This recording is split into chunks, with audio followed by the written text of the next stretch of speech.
오늘 주제가 스트레스를 극복하기 위하여라는 주제인데요. 여러분 지난 3일간 어떻게 지나셨어요? 스트레스 팍팍 받으셨어요? 스트레스가 있었다. 스트레스 없으셨어요? 오늘 괜히 이 주제를 제가 선택한 것 같은데 여러분 스트레스를 어떻게 생각하세요? 스트레스 말이에요. 저기 그린 저 초정에 가서 한번 땅 때리면 확 스트레스 풀립니다. 그런 분도 있고 제가 먼저 본 교회에 있을 때 Sergeant Police Officer가 있었어요. 그러니까 제가 이제 처음 담임 목회하고 EM하고 지금 여기랑 똑같아요. 1부 예배, 2부 예배, 오후 2시 영어 예배, 그리고 이제 제자반도 일주일에 막 3개씩 하고 할 때인데 저한테 와요. 목사님, 혹시 스트레스를 받게 되면 자기한테 꼭 얘기하래요. 왜? 뭐가 있냐, 방법이냐 그랬더니 저기 가서 한번 빵 쏘면은 스트레스가 풀린대요. 그게 무슨 말이에요? 그랬더니 경찰들이 가끔 가서 슈팅 레인지 가서 연습한다는 거예요. 그러면서 거기서 한번 쏘면 스트레스가 그냥 나간다고 그래서 됐네 이 친구야. 내가 그랬어요.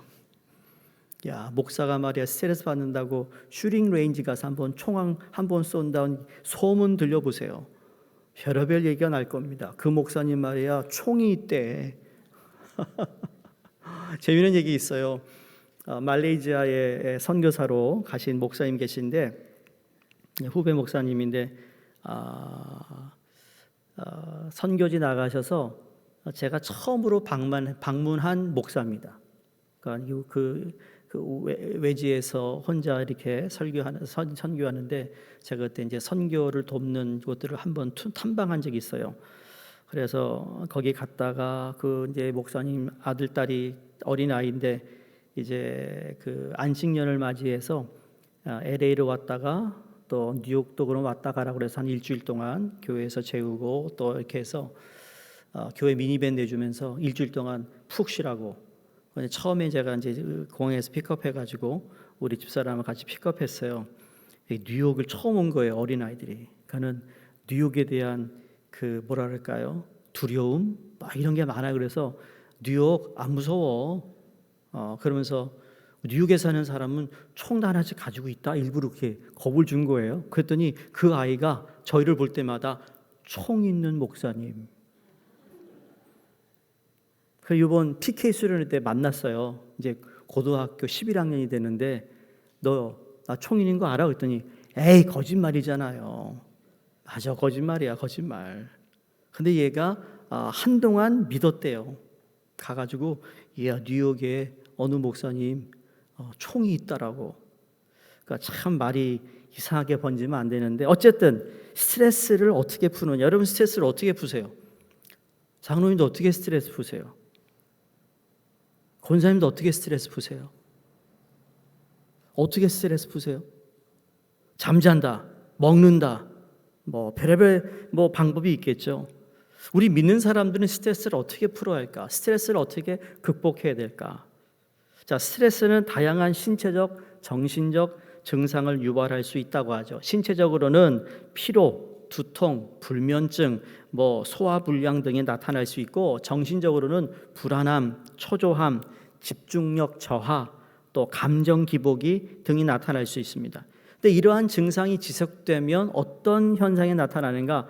우울증에, 불안 장애 등 정신 질환으로 이어질 수 있다고 하죠. 그러니까 면역력이 저하되고 심혈관과 질환과 같은 신체의 질환의 위험도 증가된다는 이야기입니다. 그래서 스트레스라는 것이 오늘날 암과 관련이 돼 있다라는 연구도 있고 글을 쓰는 의료계에서 글들이 나오는데 나에게 상관없이 암이 생기는 거 보면 그렇죠?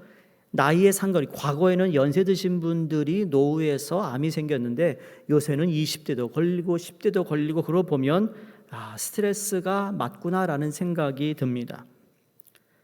워싱턴 주립 대학 교수의 타머스 홈스라는 분이 삶에 발생하는 여러 일들에 인해 삶의 스트레스 팩터, 그러니까 스트레스를 끼치게 되는데 이분이 연구하여 발표한 차트가 있어요. 그러니까 삶에 일어나는 모든 일을 이분이 점수로 이렇게 매겼습니다. 그래서 그 점수가 합해서 300점 이상이 되면 그것이 정신적인 피해를 줄 수 있다라고 발표한 적이 있습니다. 그리고 육체의 병을 일으키는 원인이 이 300점을 넘어가면 분명히 있다라는 것을 통계적으로 연구한 겁니다. 자, 몇 가지만 소개해 드릴게요. 부부 중에 먼저 한 사람이 사망할 때 이게 100점이래요. 이혼이 가져주는 스트레스가 73점. 가정의 직계가 사망했을 때 63점, 직장에서 해고를 당했을 때 47점, 아이를 가졌을 때도 스트레스가 있는데 40점, 정상적인 부부 생활이 가져다 주는 것도 스트레스가 있는데 50점. 뭐 그 외에도 있지만 여러분 100점, 73, 4 이렇게 도와보면 금방 200점이 넘어요. 자, 그러면 하나님을 믿는 신앙인들은 어떠할까? 믿음이 있는 사람과 믿음이 없는 사람, 하나님을 아는 사람과 하나님을 알지 못하는 사람에게도 동일한 환경이 주어졌을 때 그 영향력이 동일할까요? 다를까요? 자, 수요일은 조금 이렇게 좀 여러분 좀 답 좀 해주세요. 제가 수요 예배를 좀 다르게 하려고 좀 그래요. 제가 지금 가을부터는 변증하는 어떤 좀 영상도 보시면서 우리가 믿고 있는 예수 그리스도가 신화냐 역사냐 뭐 이런 거 있잖아요. 여러분 요새 큰일 났어요. 이 기독교를 신화라고 자꾸 지금 발표하는 이 책들이 많이 나오고 있어요.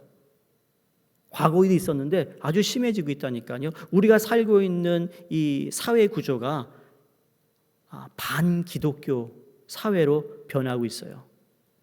그래서 준비하는 게 있긴 하지만 우리 그렇게 좀 수요 예배를 좀 분위기를 바꾸려고 합니다. 심리학들이 발표한 이 스트레스 차트를 우리가 다 동의할 수는 없지만 한 가지 확실한 것이 있어요. 그것은 우리 삶 속에 찾아오는 여러 가지 상황으로 인해 삶 속에서 스트레스가 누적될 수 있다라는 거예요. 근데 그것을 그대로 내버려 두면 우리도 알지 못하는 사이에 우리의 영적인 삶에 피해를 준다는 거예요. 조사에 의하면 직장과 사업의 스트레스가 가정을 파탄에 빠뜨리게 하는 근본적인 원인이 될 때가 많다고 합니다. 무엇이요? 직장과 그다음 뭐요? 사업장 때문에. 그러니까 이것은 믿음으로 사는 사람이라 해서 면제되지 않는다는 거죠. 그런 면에서 믿는 사람이나 믿지 않는 사람이나 동일하게 스트레스를 받게 되는데 동일하게 스트레스를 받지만 다른 점이 있다고 생각합니다. 저는 믿는 사람에게 있어서. 다른 점이 꼭 있어야 된다고 생각합니다. 그건 뭔가 하면 스트레스를 대하는 모습은 다르게 나타나야 된다. 어떻게 나타나는가? 스트레스로 힘든 상황 속에서 여러분 그때 하나님의 말씀이 얼마나 작동하느냐에 달려 있다고 생각합니다. 말씀이 작동해야 되는 거예요. 더운 날 에어컨을 틀었는데 말이에요. 작동 안 하면 찜통에서 말이에요. 그냥 씩씩거린다니까요. 그렇죠? 작동해야 되는 거예요. 스위치를 올리면 작동해야죠. 보통 때는 안 움직이지 않더라도 스위치를 키면 작동해야 되는 거예요. 우리가 보통 때는 잘 모르지만 어떤 위험이 있고 위기가 있고 어려움이 있을 때 그때 믿음이 소위 영어로 킥인 해야 돼요. 킥인. 작동해야 되는 거예요. 오늘 민수기 11장에 나오는 모세 너무나 잘하는 사람 아닙니까? 모세하면 무엇이 생각나죠? 이스라엘의 아주 위대한 지도자, 홍해를 건넜던 믿음의 거인입니다. 그 당시 세계를 제패했던 이집트 왕의 위협 앞에서도 조금도 흘리지 않고 강한 믿음의 소유자였습니다. 근데 오늘 본문을 자세히 보시면 본문에 상당히 다른 모습의 모세를 보여주고 있습니다. 어떤 모습이죠? 하나님 앞에서 원망하는 모세의 모습을 보게 됩니다. 하나님, 차라리 이렇게 살 바에야 하나님께서 나의 생명을 취하시면 어떻겠습니까? 이런 생각 해본 적 있으세요? 아마 있을 거예요. 한 번은. 너무 힘들어서. 하나님, 차라리 죽는 것이 낫지 않겠습니까? 그렇게 강한 믿음을 가졌던 모세가 나약한 모습으로 보이고 있습니다. 그 정도로 그의 믿음이 어디론가 사라진 것 같은 느낌이 듭니다. 이거 보면서 우린 위로를 받습니다. 이야, 모세도 이랬구나. 우리도 그런 생각할 때 있잖아요. 안 그러셨어요? 그 거짓말 얼굴 이렇게 하고 앉아 계신지 모르겠어. 네? 정말 왜 이럴까? 너무 힘들어요. 근데 재밌는 게 있습니다. 오늘 읽으면서 이스라엘 백성이 먹는 음식 타입이 우리랑 비슷하다. 다시 한번 보세요. 보세요. 누가 우리가 고기를 주워 먹게 하라 그랬더니 5절에 뭐라 그래? 생선, 오이, 참외. 요새 말이야 농사 짓는 분들 많잖아요. 저희들한테 뭐 부추도 주고 뭐 파도 주고 말이에요. 오이도 주시고 뭐. 근데 그렇게만 끝이 아니라 또 오늘 보세요. 어떻게 이걸 해 먹어요? 8절 보시면 맷돌에 갈아서 찢기도 하고 가마에 삶기도 하고 기름에 튀겨 먹기도 하고. 그래서 우리를 동양의 주이시라고 하나 봐요. 그런 말 들어보셨죠? 아시아의 유태인. 누구라고요? 한국 사람들. 한국 사람들은 비슷한 데가 많아야 또 성격이 막 급하니까 또 이태리 사람들.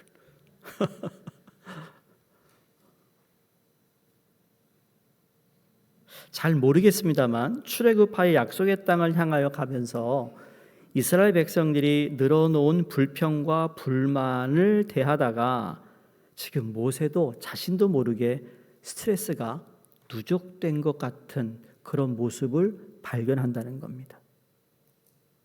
여러분, 미국에서 가장 스트레스풀한 잡이 탑 10이 있어요. 뭔 것 같으세요? The most stressful job in America. 뭘까요? 손두고 한번 얘기해 보세요. 네? Sales. 경험자야.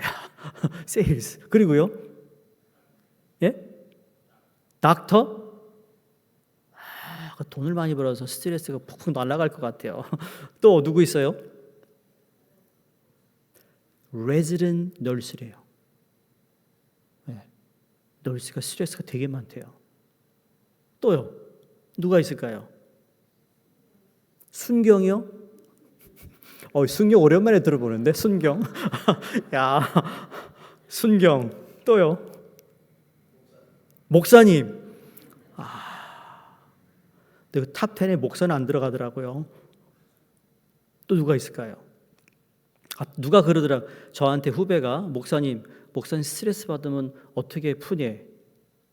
그걸 한 번도 생각해 본 적이 없다고 그랬어요. 솔직하게. 내가 스트레스를 받긴 받나? 잘 모르겠어요. 스트레스 받고 있는 것 같으세요? 제가? 잘 모르겠어요. 스트레스를 받았는지. 저는 또 개인 얘기 죄송합니다. 집사람하고 얘기하면 그냥 다 흘려보냅니다. 네. 본인은 내가 하는 얘기 때문에 스트레스 받는지 모르겠지만 나는 그냥 있었던 게 축축 정리 그냥 합니다. 하면 그냥 풀어집니다. 네. 그래서 잘 모르겠어요. 스트레스가 있는지. 커스터머 서비스 스트레스 되게 많이 받는데요. 왜죠? 불평불만하잖아요. 그렇죠? 커스터머 서비스요. 또 누가 하냐면 텔레폰 커뮤니케이터 이런 사람들이 스트레스를 받는데요. 왜 그런가? 불평, 불만, 항상 부정적인 얘기하니까 스트레스를 받는다는 거죠. 바로 이게 모세에게 누적된 거예요.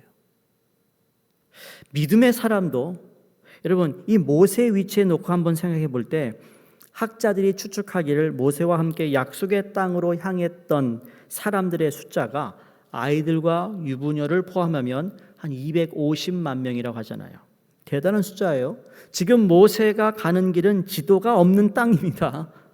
낮에는 구름 기둥, 밤에는 불 기둥으로 인도함을 받아 정처 없이 나아가는 삶이었습니다. 그리고 따라오는 사람들이 그렇게 만만한 사람들이 아니었어요. 무언가를 해주면 해줄수록 쉽게 잊어버리고 불평하는 백성들이었습니다. 자, 5절을 보시면 그 당시 이스라엘 백성들에게 유행가 가사처럼 정말 입만 열리면 하는 불평이 뭐예요? 오늘 5절 말씀이에요. 야, 우리가 애굽에 있을 때는 말이야, 값없이 생선과 오이와 수박과 부추와 파와 마늘들을 먹은 것이 생각난다. 거짓말 말이야, 거짓말. 내가 말이야, 왕년에 내 과거에 말이야, 내가 어떻게 살았는지 알아? 그런 말하는 사람 있잖아요, 그렇죠? 지금 광야에서는 만나밖에 볼 게 없다 그랬습니다. 자, 6절을 보세요. 이것도 재미있는 얘기인데, 이게 우리가 그래서 번역을 여러 가지를 봐야 이게 정확하게 알 수 있어요. 6절, 이제는 우리의 기력이 다하여 이 만나 외에는 보이는 것이 아무것도 없다 그랬는데, 영어 성경을 보면 우리의 기력이 다하여를 lost appetite 그랬습니다. 입맛을 잃었다는 거예요. 그 말은 뭐예요? 야, 이제 우리 만나로 질렸다라는 거예요. 매일 늘 똑같은 거, 야, 쪄 먹기도 하고 구워 먹기도 해보고 죽을 만들어 보기도 하고 튀겨도 됐는데 별의별 짓 다 해봤는데 이제는 좀 다른 걸 먹고 싶다라고 불평하고 있습니다. 지금 그런 거예요.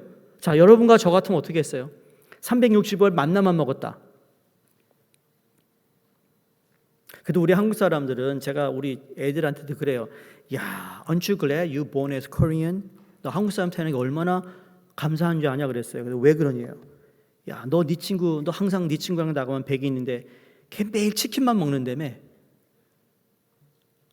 네가 뭐 새로운 음식을 같이 먹자 그러면 뭐죠? 수시도 싫어하고 사시미도 싫어하고, 걔랑 1박 2일 여행 갔더니 다시는 못 가겠대 얘가. 왜 그런지 매일 똑같은 만 먹겠다라는 거예요. 치킨. 근데 우리는 미국 음식도 잘 먹고 한국 음식도 잘 먹고 짠 것도 잘 먹고 국도 잘 먹고 못 먹는 게 없잖아요. 그러니까 우리는 얼마나 다양하냐고요. 근데 다양성이 없는 한 가지만 먹었다고 불평하고 있는 이스라엘 백성들을 한번 생각해 보라는 거예요. 이게 그들의 주제가입니다. 예를 들어 오늘 하루 종일 가족을 위하여 힘든 가운데 열심히 일을 마치고 집문을 열고 들어서는데 배우자나 자녀들이 불평하기 시작합니다. 아, 다른 가정에 비해 우리 집은 왜 큰 TV가 없느냐, 언제까지 이렇게 살아야 하느냐, 왜 우리는 이런 곳에 산다느니 불평을 토해 놓으면 그 기분이 어떨까요? 먼 곳을 떠나 미국에서 새로운 삶을 시작해서 내일을 기대하며 또 참고 인내하며 이 길을 걸어가고 있는데 만날 하는 소리가, 우리가 이런 고생하려고 이곳에 왔느냐, 왜 우리를 끌고 왔느냐 불평한다면 여러분 심정이 어떻겠어요? 오늘 민수기에 기록된 모세의 상황은 아마 우리가 받는 스트레스에 비해서 10배, 100배나 되는 그러한 상황이었을 겁니다. 근데 여기서 꼭 기억해야 할 중요한 사실 하나가 있습니다. 스트레스는 그냥 방치해두면 우리는 그 스트레스로 인해 넘어지게 된다는 거예요. 넘어지게 된다.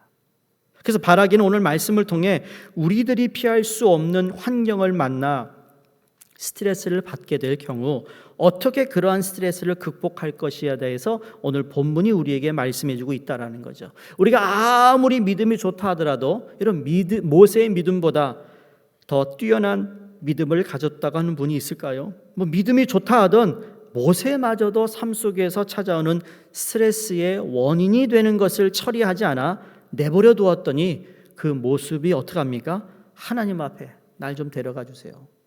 왜 내가 얘네들을 낳았습니까? 왜 내가 얘들을 품어야 됩니까? 뭐 이러면서 하나님 앞에 그냥 다 지금 하소연하고 있는 모세의 모습을 보게 된다는 겁니다. 자, 모세를 넘어지게 했던 세 가지 원인을 통해 우리 삶에도 찾아올 수 있는, 나를 넘어뜨릴 수 있는 스트레스와의 싸움에서 이길 수 있는 원리를 함께 찾기를 원하는데, 오늘은 첫 번째 하나만 말씀드립니다. 우리의 삶의 스트레스를 가져다는 근본적인 원인을 정확하게 객관적으로 판단하는 것이 필요합니다. 자, 모세는 하나님이 그를 회복시키시기 전에는 항상 이렇게 생각했어요. 지금 내가 스트레스를 받는 이유는 이 백성들 때문이다. 스트레스가. 그렇죠? 우리가 스트레스 받을 때 저 사람 때문에 요것만 되면 되는데 그렇게 눈만 뜨면 불평하는 백성들 때문에 내가 어쩔 수 없이 이 자리에 오게 된 거 아닙니까?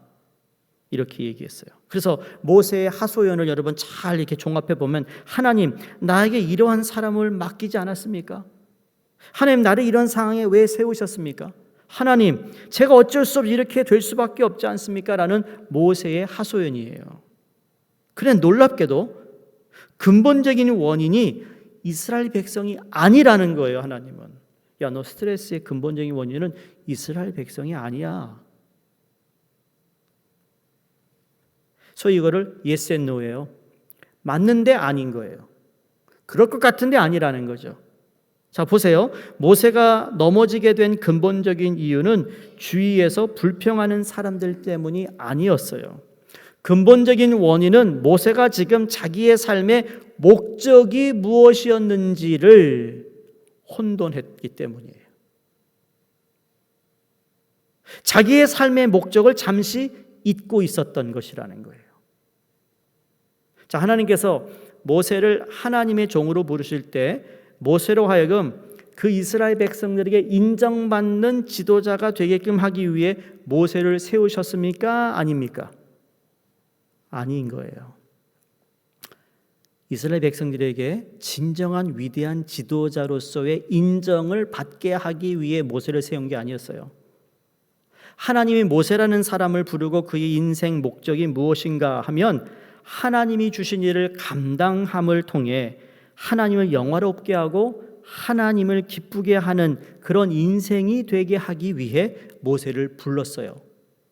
다시 말해 하나님이 모세를 불렀던 것은 이스라엘 백성들을 출애굽하여 가나안 땅에 가게 하는 그 목적이 가장 컸다라는 거예요. 그것 때문에 모세를 불렀지 사람들에게 이스라엘 백성들에게 인정받는 지도자가 되라고 부른 게 아니라는 거죠. 그런데 하나님께 주신 목적에 따라 살아가면 인정받는 지도자가 될 수도 있어요. 이해하시나요? 이걸 혼돈하고 있었던 거죠. 그것이 바로 하나님의 부르신 목적을 모세가 잊고 있었던 거예요. 왜? 너무 많은 불평 소리를 듣다 보니까. 어떻게 할 수 있는가 하면 4절입니다. 이스라엘 중에 섞여 사는 무리가 탐욕을 품음에 이스라엘 자손도 다시 울며 가로되, 여기 중요한 게 누가 우리에게 고기를 주어 먹게 할꼬. 자, 모세는 책임감이 있는 지도자였어요. 그래서 누가 우리에게 고기를 먹여줄 거야 라고 모세에게 항의하고 불평하고 불만을 쏟아붓는데 그 바로 거기에 마음에 상처가 된 거죠. 그러면서 어떤 생각이죠? 내가 이들에게 고기를 먹여야 된다는 생각이 된 거예요. 여러분 이걸 가정으로 이렇게 잠깐 시프트 해볼까요? 가정의 가장이신데 열심히 일하는데 지금 아이들이 필요한 게 있어요. 그러면서 누구는 저거 샀는데 왜 우리는 안 사주냐 막 컴플레인 하고 있는데 그럴 때 제일 먼저 무거움이 어디서 오죠? 내가 그거를 꼭 사주고 싶은데 사줄 수 있는 여력이 없는 거예요. 그런데 하루 종일 일주일 내내 일하면서 그걸 어떻게 돈을 내가 세이브해서 우리 아이에게 내 아들 친구가 가지고 있는 걸 똑같은 걸 사줄까라는 그런 책임감을 느끼나요? 안 느끼나요? 안 느끼세요? 애들을 다 키워가지고 이제 잊어버리셨어요? 느끼죠, 당연히. 모세가 누가라는 단어에 넘어진 거예요. 하나님이 자기를 세우시고 여기까지 이스라엘 백성들을 끌고 왔는데 자기를 인정해 주지 않고 있어요. 인정받지 못한 그 지도자의 부담이 모세로 하여금 하나님 앞에 이스라엘 백성과 함께 동일한 모습으로 원망하고 넘어지는 자리에 서게 되더라는 거예요. 우리가 살아가면서 사람을 무시하며 살아갈 수는 없지 않습니까? 그 누구도 주위에 사람 없이 살아가는 사람 없습니다. 우리 사회라는 조직이라는 그러한 부분에 한 멤버로 살아가는 게 인간이고 우리 주위 환경을 완전히 무시하며 살 수는 없습니다. 그러나 그것이 정도를 넘어서 우리의 삶의 목적이 주위 사람들의 기대에 맞추어 거기에 그냥 살아간다면, 우리의 삶의 목적이 사람들에게 그냥 인정받는 것에만 집중한다면 여러분 우리 삶에 찾아오는 많은 상황이 우리들로 하여금 스트레스를 받게 한다는 거예요. 사람을 너무 의식하면 말이에요. 너무 힘든 거예요. 나만 힘든 게 아니에요. 가족 모두가 힘들어요.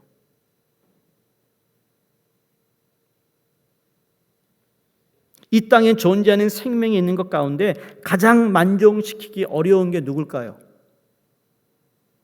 이 세상 모든 만물 중에 만족하기 제일 어려운 피조물이 있어요. 누굴까요? 이 사람이요. 그러지 마시고 네, 사람이에요. 사람.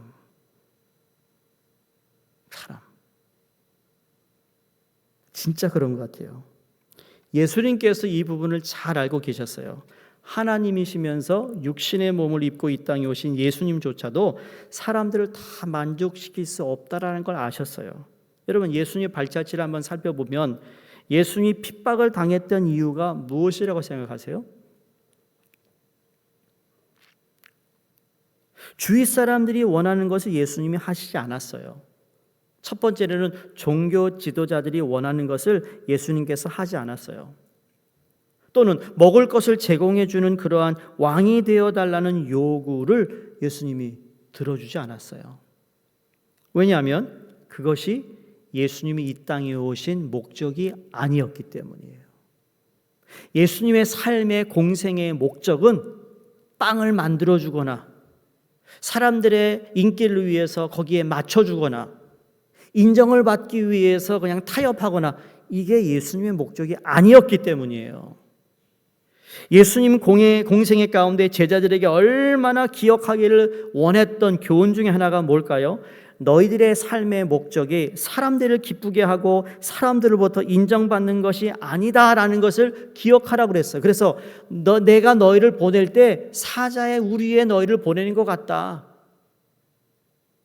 너희는 나 때문에 핍박을 당할 거다. 이런 얘기를 예수님이 하셨어요. 요한복음 4장 34절에도 그 대표적인 내용이라 하시는 것이 나의 양식은 나를 보내신 이의 뜻을 행하며 그의 일을 온전히 이루는 이것이니라 그랬습니다. 이거는 사마리아의 한 여인을 구원하신 후에 제자들이 돌아왔을 때 주님께서 그들에게 주셨던 교훈이에요. 다시 말해 내 삶의 목적은 하나님의 뜻을 이루고 그것을 온전히 행하는 것이다. 그것이 내 삶의 기쁨이고 그것이 내 삶의 양식이라고 예수님께서 제자들에게 말씀하신 거예요. 그런데 실제로 예수님에게도 사람들에게 인정받고 싶은 유혹이 있었는지 없었는지 모르지만 예수님이 공생애를 시작할 때 사단이 예수님에게 와서 세 가지 유혹을 합니다. 그렇죠? 어떤 유혹인지 잘 아시잖아요. 사단의 IQ가 상당히 높아요. 그러니까 예수님이 유혹받지 않을 방법으로 예수님에게 접근한 것이 아니라 사단이 유혹했던 세 가지 가운데 적어도 두 가지는요, 사람들에게 인정받기를 원하는 마음을 통한 유혹이었습니다. 그게 뭐예요? 돌을 변하게 하여 떡으로 만들어 먹으라. 여러분, 이 오병이의 기적도 있었잖아요. 오병이의 기적 가운데 정말 그 많은 사람들을 먹이니까 거기 몰려왔던 그 막 2만 명 되는 사람들이요, 우리의 왕이 되셔서 막 외칩니다. 예수님이 그래서 한적한 곳으로 도망가세요. 한번 상상을 동원해 보세요. 예루살렘 땅에 있는 모든 돌을 떡으로 막 바꾸었다면 하루아침에 예수님이 인정받는 사람이 되는 거예요. 상상해 보시라고요. 지나가는데 돌이 떡으로 바뀌어. 모락모락 기미가 올라와. 그러니 얼마나 사람들한테 인정받을 만하지 않겠어요? 그런 메시아로서의 자리에 설 수 있었어요. 그러나 주님은 허락하지 않았습니다. 왜냐하면 그것이 주님이 이 땅에 오신 목적이 아니셨기 때문입니다. 사단이 또 유혹합니다. 이번엔 뭐예요? 성전 꼭대기로 올라가서 뛰어내리면 천사들이 받아줄 거야. 유혹합니다. 얼마나 이게 센세이셔널 했을까? 여러분 혹시 데이빗 카퍼필드라고 아시나요? 마술사 데이빗 카퍼필드. 그 사람이 처음으로요, 공중에 날아다니는 마술사입니다.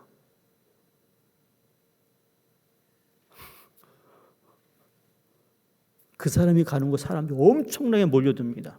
이 사람이 언제 어디서 나타나는지를 아무도 몰라요. 갑자기 저기 이태리에 호숫가 앞에 쫙 걸어가고요.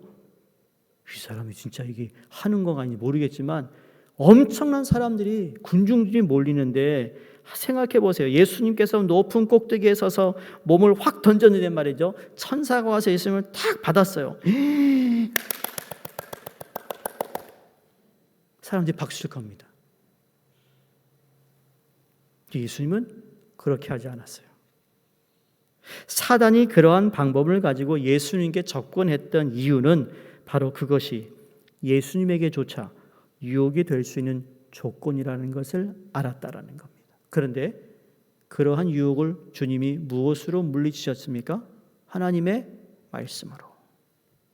사람은 떡으로 사는 것이 아니요 하나님의 입에서 나오는 말씀으로 살 것이다.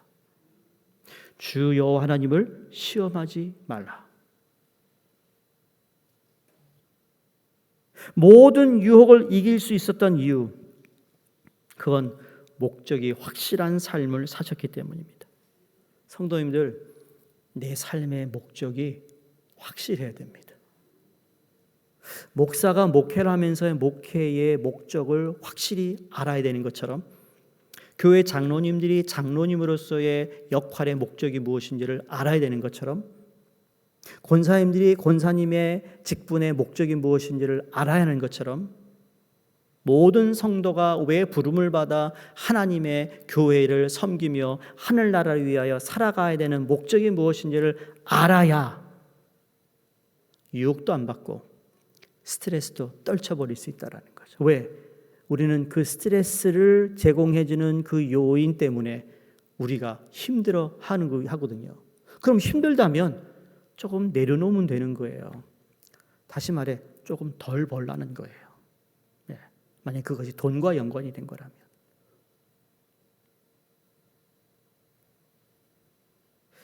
여러분의 삶의 목적이 무엇입니까? 우리는 정신없이 달려가는 삶을 살기도 쉬운데요. 가끔 멈추어서 내 삶의 목적에 궁극적으로 내가 이렇게 노력하고 애쓰고 땀 흘리는 목적이 무엇인가 한번 물어보세요. 내가 왜 이렇게 일을 할까 열심히? Why do I do what I do? 좀 헷갈립니까? Why do I do what I do? 내가 지금 하고 있는 걸 왜 하느냐는 거예요. Why do I do what I do?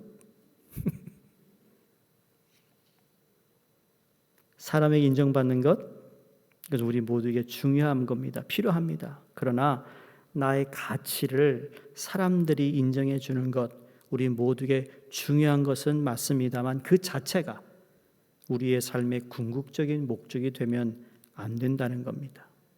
그렇게 될 때 사람 의식하니까 스트레스를 받게 돼 있습니다. 그것에 시달린다는 거죠. 말씀을 마무리합니다. 구약 성경에 보면 하나님이 부르셨지만 실패했던 사람들, 하나님이 기회를 주셨지만 하나님의 영광을 드러내지 못했던 그런 기회를 놓쳤던 사람들의 공통점이 무엇인지 아세요? 하나님을 기쁘시게 하는 것보다 사람을 만족하는 것에 더 관심을 두었던 것입니다. 이스라엘 지도자들 중에서도 종교 지도자들 중에서도 하나님을 기쁘게 하기보다는 사람들을 기쁘게 하는 것에 거기에 초점을 맞췄어요. 대표적인 사람이 사울 왕이 아니겠습니까? 이스라엘 초대 왕으로 선택을 받았음에도 불구하고 그가 실패했던 이유는 내가 백성을 두려워하여 내가 그 말을 청종하였습니다 라고 했습니다. 두 번이나 하나님께서 기다려라, 전쟁 나가기 전에 하나님께 먼저 제사를 드리고 가야 되는데 백성들이 얘기하는 소리에 그냥 그들에게 인정받고 싶어서 하나님의 말씀을 청정하지 못했다라고 성경이 기록합니다. 하나님의 말씀에 불순종했던 이유가 사무엘 선지자가 이렇게 말합니다. 내가 사람들의 반응에 두려워서 그랬다고 이렇게 되묻습니다. 그러니까 사울은 하나님께 인정받는 것보다 사람에게 인정받는 것을 더 중요하게 생각했기에 실패한 삶을 살았던 것이라는 거죠. 다시 말해 그가 왜 왕이 되었는지의 목적을 잊어버리고 살았던 겁니다. 성도님들, 남을 기쁘게 하기 위해, 남에게 인정받기 위해 노력해 보니 나도 모르게 스트레스가 누적되고 있다라는 생각을 해본 적이 있으신가요? 삶의 목적을 여러분 바꾸어 보면 어떨까 묻고 싶습니다. 삶의 목적을 하나님을 기쁘게 하시는 삶, 다시 말해 하나님이 나에게 무엇을 원하시는지를 찾고 그 목적을 발견하여 그 목적을 이루기 위해 살아가는 삶으로 우리가 변한다면 스트레스를 극복할 수 있는 여러분 요인이 더 많을 것이라는 겁니다. 그리고 그 목적을 향하여 갈 때 하나님은 절대로 우리를 내버려 두지 않으세요. 그렇죠? 말씀도 주시고 기도를 통하여 우리에게 마음의 위로도 주시고 또 내가 가야 할 길을 하나님께서 보여주시고 때로는 나를 도울 사람을 붙여주시고 이게 하나님이 우리가 하나님의 목적을 위해 살아갈 때 하나님이 그냥 너 이거 해 그리고 내버려 두는 것이 아니라 그것을 완성시키기 위해 하나님은 모든 것을 공급해 주신 하나님을 경험하게 된다는 겁니다. 그래서 내가 한 것이 아니라 하나님이 하셨다라고 영광을 돌리는 삶이 될 때 여기서 성령이 그 누가 줄 수 없는 기쁨과 평강과 은혜가 넘치게 될 줄로 믿습니다. 그러므로 우리가 여러분 다음 주까지 스트레스를 극복하기 위해서 말씀을 전하는데 한번 좀 곰곰이 생각해 보세요. 남아있는 3일 동안 주일 오기 전에 내가 어떤 것에 스트레스를 가장 많이 받는가? 그 근본적인 요인이 무엇일까? 그러면서 하나님 나에게 목적이 있는데 그쵸? 목적이 있는 삶 했잖아요 우리. 얼마밖에 안 됐는데 이렇게 목적이 있는 삶을 생각해 보시면 내게 주신 목적 5가지를 내가 지금 잘하고 있는가 됨으로써 주님께서 기뻐하시는 목적 있는 삶을 잘 우리 2025년 살아갈 수 있기를 주의 이름으로 축원드립니다.